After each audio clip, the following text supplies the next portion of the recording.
Hey, I just want to say I apologize for the video quality, but it's got all my thoughts in here and I didn't know if I could do it again. So be patient with it and hope you enjoy the review. How's it going, guys? This is Don John here, and I'm going to give you a real quick rundown of our experience at Disney World. I'm going to give you the good, the bad, and the ugly. I'm going to talk fast. You may hear footsteps upstairs of the kids running around, but that doesn't matter. So let me give you the, the good. First, less people most days. So it was interesting on our first couple days there. There were less people. We were able to do much of what we needed to in the Magic Kingdom with very little waiting in line, 20, 30 minutes at the most for most of the rides. Something that they've added during COVID is the mobile ordering, and that's nice. There's some that are still walk up, there's some that are still reservation, but if you can do mobile ordering, you order your food on the phone and then you tell them you're there and they make it and you go in and get it and there's no waiting in line. And that helps with the little kids for sure. Um, the Star Wars, we had some help from some friends getting our girls onto the Star Wars ride, and it was really nice. Those rides are incredible. They've moved Star Tours over there, and then you've got Smuggler's Run and Rise of the Resistance. Those rides were amazing, and I'm not even the biggest Star Wars fans, but I enjoyed every minute of it, and it kind of made me into a little bit more of a fan. Um, some of the food was good, not all of it. We'll get to that in the bad. But the steak that I had at Bell's Castle was amazing. Um, and you know how they used to have the parades in the evenings? One of the good things that they do now is they have pop up parades that go all throughout the day. There's hand washing stations everywhere. There's sanitizing stations everywhere. And with the less number of people on a couple of the days there were much shorter ride lines. Um, the magic's still there. Even though the characters aren't really out as much, and when they are out, they're further away from you. The magic of seeing them is still there, and it's actually better if you have a little one that's scared of those characters because they're not really ever very close, and you can control the distance when they're in the parades. Um, the resorts were, from what I hear, I don't really know, but they had less people in them because they're not booking every room. Um, the Magic Express was there, even though it didn't have the ability to show up and just have your luggage in your room from your original flight. It did have really prompt buses to and from the airport. Social distancing on the buses on monorails meant you had your own space. You weren't crammed in there like sardines, and so that was really nice. And all the cast members are wearing a mask, and they're wearing a shield, and some of them are behind plexiglass. So if you're worried about COVID, they definitely got you covered there. Um, One of the other things that I wanted to mention is it it really made our girls happy, but that kind of brings me into the bad.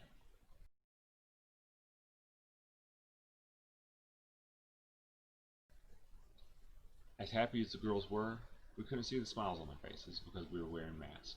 And I'm not making a political statement here. I'm just saying that it would have been nice to be able to see the smiles on the girls' faces. We'll get into why here in a little bit with the confusing. But some of the other things that weren't great is with the mask. Uh, it was over 100 degrees heat index, and that's very hard to do for a lot of people. And so they did have relaxation stations, but then if you're going to a relaxation station, you're sitting down, and that's time that you could be doing something else. And so wearing masks in the heat, that was definitely a bad. There's no character experiences, so if you go to like the Princess Breakfast in the castle or whatever, they're there, but it's not like it used to be where they all just come up to your table and stuff like that. We didn't do that. We did do eating in Beast Castle, and he made an appearance and walked through and walked out, and it was real quick. It was very impersonable. Snap pictures, snap videos.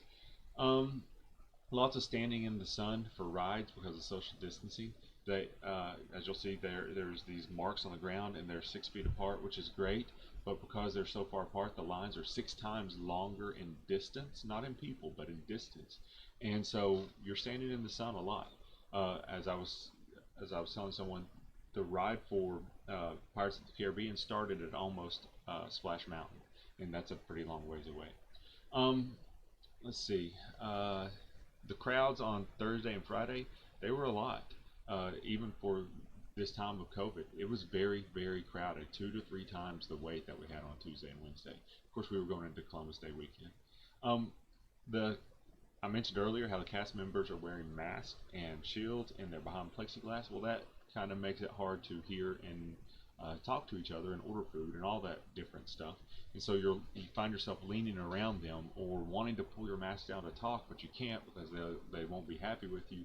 And there was even a point where we were in a restaurant, and we were switching seats, and my daughter didn't have her mask on, and we moved to another seat, and we motioned for her to come to us, and she wouldn't come to us because she didn't have her mask on, and we had her mask, and she was that scared to not have her mask on in the park.